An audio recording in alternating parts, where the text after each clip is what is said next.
The year is 2077, and a group of scientists just completed work on the forced evolutionary virus, turning your favorite household pets into destructive killing machines. But for what nefarious purpose could this experimentation be for? Well, it was quite simple, to promote the newest Jurassic World movie. Because millions around the world would surely line up to buy tickets if they couldn't just see the movie, but experience it. It was definitely a creative marketing strategy, and surely, keeping hundreds of highly dangerous apex predators would not impact the environment unless something silly like a nuclear war happened. But what are the chances of that? Our story begins in pre-war Boston, where, after carefully crafting the features of our protagonist, I begin the day watching a salesman get violently assaulted by the local wildlife, before a broadcast on TV tells us that the entire neighborhood is going to be struck by nuclear weapons. So, we run out the front door, only to see the neighborhood was overrun with giant iguanas. In the chaos, we abandon our wife, son, and most tragically, the mailman, to their fate, and make our way to the vault where we are frozen for the next 200 years. Now, you're probably thinking, emerging from an underground shelter 200 years after reptile invasion, followed by nuclear Armageddon, home couldn't possibly have gotten worse. Newsflash, it got worse. So seeking refuge, I immediately ran into my house and physically consumed the special book on the bedroom floor. This major increase to our intelligence from 1 to 2 brought with it a horrifying realization. Sanctuary is fucked. And with the rest of the world suffering from walking extinction events, we were gonna need help in our goal to rebuild society. So, we carefully made our trek to the nearest town of Concord, where we bear witness to a group of drug addicts in a shootout with the homeless. The most normal thing I have seen today. Entering the museum, we clear out the raiders through skill and the sharp stick we found, where we meet Preston Garvey and his entourage. Noticing our discomfort, Preston assured us that Mama Murphy is not a mutant, she's just French. Unable to find any flaw in his explanation, I agree to help him clear the town of raiders and take down our first Deathclaw, proving that if they can bleed, they can be killed. Returning to Preston, he agreed to help us rebuild civilization, and the first step was to meet him at Sanctuary. Yes, that Sanctuary. I didn't think his group's chances of making it there in less than 7 pieces was very high, so I fall back on plan B, extorting a drug dealer and an old woman for all their money while waiting for the screaming to start.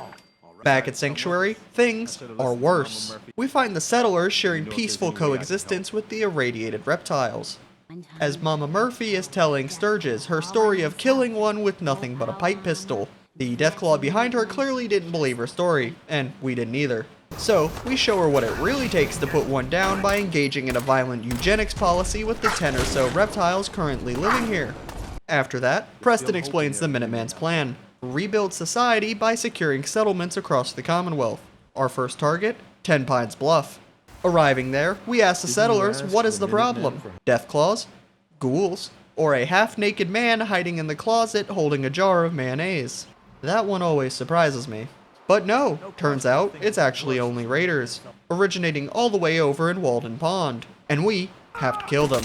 So, we run through the darkness, avoiding as many enemies as we can. Get hit so hard we develop instant brain damage, not once, but twice. And eventually arrive at the hideout, where we express ship to the raiders inside some Molotov cocktails.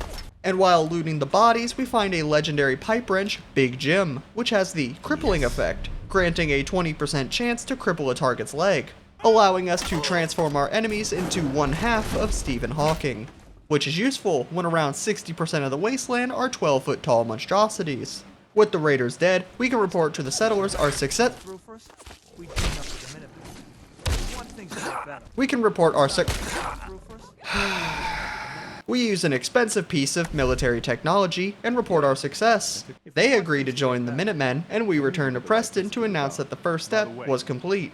The next settlement to secure was Oberlin Station, and on my way there, I stumbled across this cabin where I discovered to my horror a gross safety violation. And as the Minutemen's new general, it was my duty to bring this safety concern to the cabin owner in a peaceful way, then kill him. And just to show how far society has fallen, we stumble across this trader with half a dozen pet cats. Nothing wrong so far, except we notice she is selling cat meat, and there are a suspicious amount of cat-sized graves beside her house. Sorry lady, but I'm a man of refined taste, and you're a threat to national security. After dispensing Wasteland justice, we receive an emergency broadcast. A group calling themselves the Brotherhood of Steel are currently being attacked by Boston crackheads. So, we made our way to Cambridge Police Station and tested Big Jim out on the local drug addicts, who were very clearly attracted to the copper wire in this man's suit of power armor.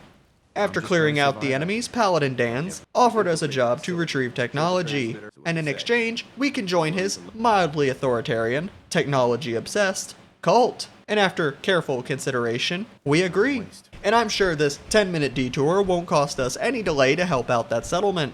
47 minutes later, we made it to the front door. We successfully retrieved the deep-range transmitter after setting Dan's on fire with only a single rocket engine today. Impressed at our ability of beating toasters to death with a wrench, Dan's offers us a place in the Brotherhood of Steel. Sorry Dan's, but my ideal society isn't Iron Giant cosplay, it's more like Founding Father. That's a shame. Finally arriving at Oberlin Station, turns out that issue, it was just more raiders. Don't worry, if there's one thing I'm good at, it's killing half-naked criminals while sometimes being fully clothed. It's what separates us from these uncivilized animals. After dealing with the raiders, and since I was in the local area, I decided to head to Diamond City for supplies. However, that illusion of safety was quickly shattered when at the front gate was a woman. Oh, and a Deathclaw showed up. But after a good couple smacks from a pipe wrench and getting shot at by dozens of security guards, he promptly stopped living. Making our way inside, I get distracted for the next 30 minutes trying to balance this can of cram on this rich guy's head. After which, I enter this bar and watch a husband get his ass beat by his wife's lover. Sensing an opportunity to make the situation better, financially, I follow Paul outside, extort him for all his money, and then agree to help him ambush a drug deal. I make my way there, where, through my smooth talking skills, convince Cook to get himself killed. Then briefly negotiate with the mobsters. Very briefly. Leaving just Paul and me. He suggests I get the money while he got the drugs. Thinking he was trying to get one over on me, I used my half to get his half. I return to Diamond City covered in blood, carrying a freshly dead body, while security watches in horror. Don't worry, I left it in the Lost and Found. No need to thank me, Diamond City. I live to serve. With our business in Diamond City complete, we begin our trek back to Preston. Along the way, I witness a fascinating form of siege warfare, invented by our scaly adversary. No doubt a strategy to crush the people of Diamond City under 24 Honda Civics. Either way, it hurt. A lot. Following that, I stopped by Huber's Comics, where upon entering, I'm greeted by the very walls themselves echoing with the sounds of 12 tons of rage and shit pants. The rage was from the Deathclaw, who got offended at me unlocking his office, and promptly stabbed me. The shit pants were from me, as there's very few other responses to opening a door and being greeted by this thing. After respawning, I put on my best homicidal cosplay, took a bunch of drugs, and promptly removed the Deathclaw's ability to run away, both metaphorically and physically. After this success, I was feeling pretty good, so I thought it would be best to next head to the local pond and challenge the monster swan living inside to see who is the superior combatant. Continuing on our way, I arrive at a destroyed caravan and looted a note off this dead guy, explaining that his best friend Geck has been kidnapped by raiders. Luckily, this person must have physically consumed a radio before being stolen, because we can track him with our Pip-Boy. Arriving at the location, we find that it's overrun with Deathclaws and get to work slowly exterminating them. Once the area was cleared, we rescued Geck. You know, in hindsight, if I read more than 3 lines, I likely wouldn't have been surprised. But this is a charisma build, not an intelligence build. So instead, let's go, Geck! This adoption isn't up for discussion.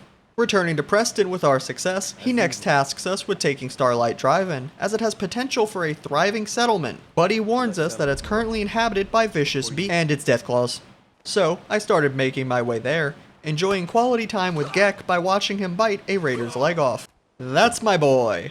Eventually, making it to Starlight, where I had a brief negotiation with the locals on the transfer of the settlement, from their claws to my hands, through the careful strategy of getting locked in a storage room with an apex predator and pelting it to death with empty beer bottles. After constructing a beacon, I have high hopes for a thriving new society to take root here, which is why 10 seconds later, Preston says that another settlement was in need of help. Luckily for the people of Somerville, he sent his most mentally stable duo to get the job done, saving them from a group of violent psychopaths by hiring their own. After a job well done, we settled down by a campfire. A rare moment of peace in the wasteland. Watching Gek enjoy the fire, I realized something. This little gecko is the closest thing I've had to a son. Wait, son. Oh shit. Well, we were gonna need help finding him, so we returned to Diamond City to hire a private detective. But it turns out he's also missing. His secretary asks us to find him, and I have a 3-step plan to rescue him. Step 1, extort the assistant for all her money. Step 2, fail to report my new earnings to the Internal Reptile Service, and promptly get stabbed. And Step 3, murder the raiders in Vault 114 with a collection of beer bottles and a microscope-sized concussion. After rescuing Nick, we begin our escape, fighting through the rest of the Triggermen before being confronted by Skinny Malone at the vault exit. And he offered to let us go if we could answer one hypothetical question. How do you satisfy a woman? Turns out the answer is blunt force trauma. And with his question answered, we were free to leave, returning to Diamond City with Nick to begin our search for Sean. Nick informs us that the only lead we have is a man named Kellogg. So naturally, in an investigation this delicate, we break into his house and begin ransacking the place in search of clues, until we find a conveniently placed secret room full of horrors beyond my comprehension. But luckily, this dog knows what he's doing, so we follow him, continuing our investigation through the wasteland, full of exciting wildlife, trailer park hobos, and the set for Jurassic Park 3D. It was very authentic. We finally made it to Fort Hagen, where Kellogg was presumably hiding. We fought our way through the synths and laser defenses before confronting him. Kellogg then spent the next few lines of dialogue explaining the socio-economic factors that led to him shooting our wife and kidnapping our son. Overall, I think I took it pretty well. Fuck you. And after a good few smacks on the head with a wrench, Kellogg activated a stealth boy, turning himself invisible to us, but not to Nick, who continued attacking Kellogg and trapped him in the corner, with his own body. Now, with no way to escape, we could torment Kellogg by lifting every piece of garbage in his room and pelting him with it. And while we continue to psychologically torture the serial mascot, I noticed that he would occasionally drop his weapon and have to pick it up to continue shooting us. Upon some research, the legendary piece of armor we acquired from this generous, open-heart surgeon has the legendary effect of making enemies have a 10% chance to drop melee weapons when attacking you. But through wonderful Bethesda magic, it has a 10% chance on all weapons. Well, Kellogg, I guess we've reached an agreement. Returning to Diamond City, we discuss our findings, where Nick tells us about the memory den in Good Neighbor with technology to read people's memories.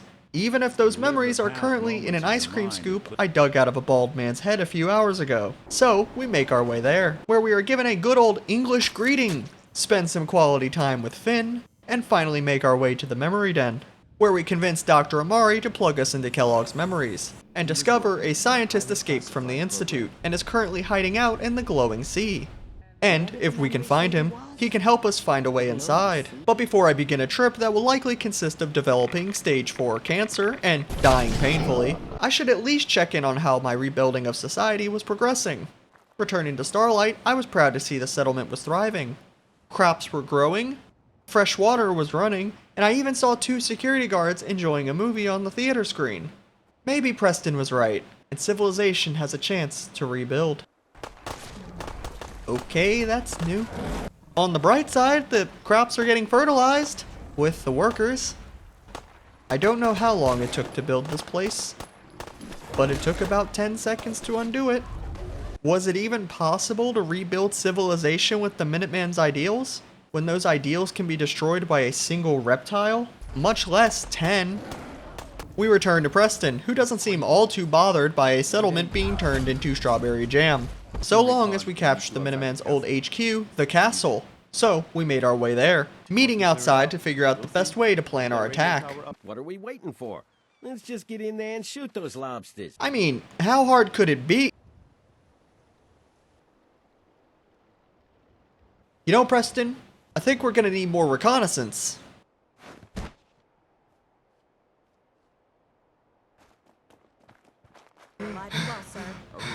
So, you still hiring?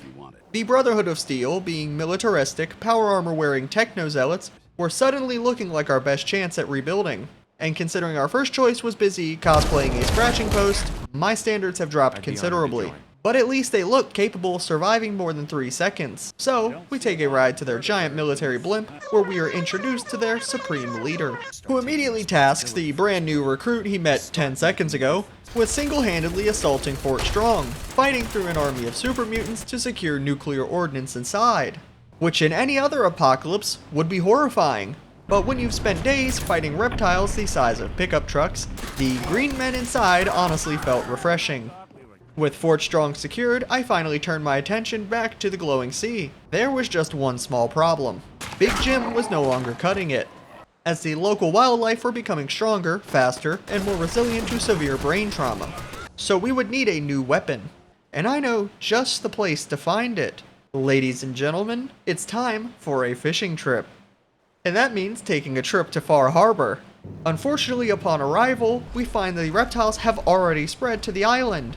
So, after fighting through giant salamanders, wolves, and the average London resident, we make it to Acadia where we can purchase our new weapon, the flamethrower Sergeant Ash, which has the same crippling effect as Big Jim, but from range.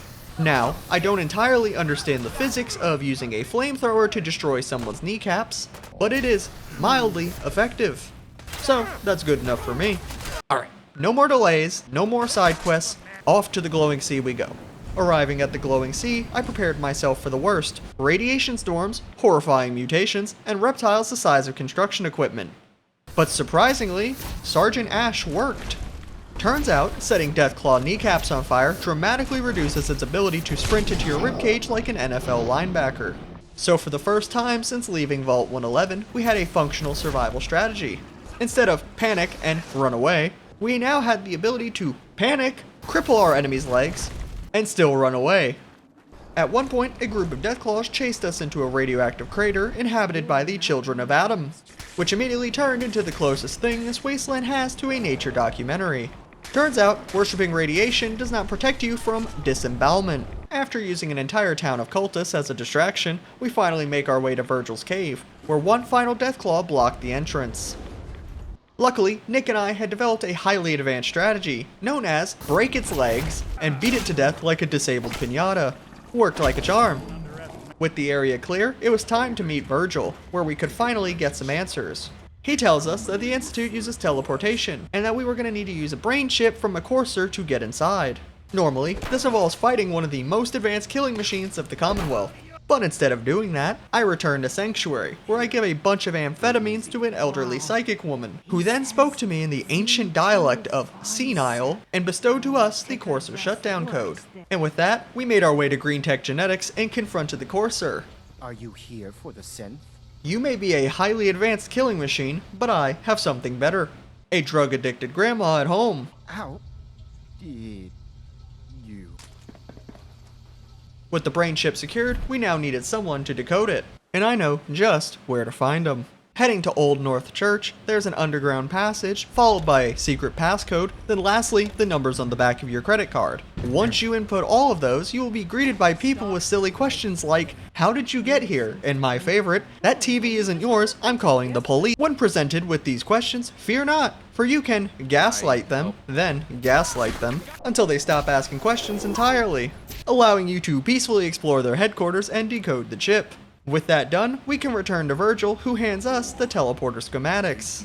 Virgil then explains that building the teleporter will require help from one of the Commonwealth's major factions, so naturally, my first thought was the Minutemen. Unfortunately, Preston was currently busy establishing a new settlement in Atlantis, so that really wasn't an option. Luckily, the Brotherhood was more than happy to help construct the least OSHA-compliant piece of technology I've ever seen.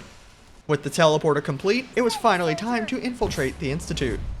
Finally, after everything, we have made it inside the Institute. Humanity's greatest scientific achievement. A hidden underground utopia, untouched by the horrors of the wasteland.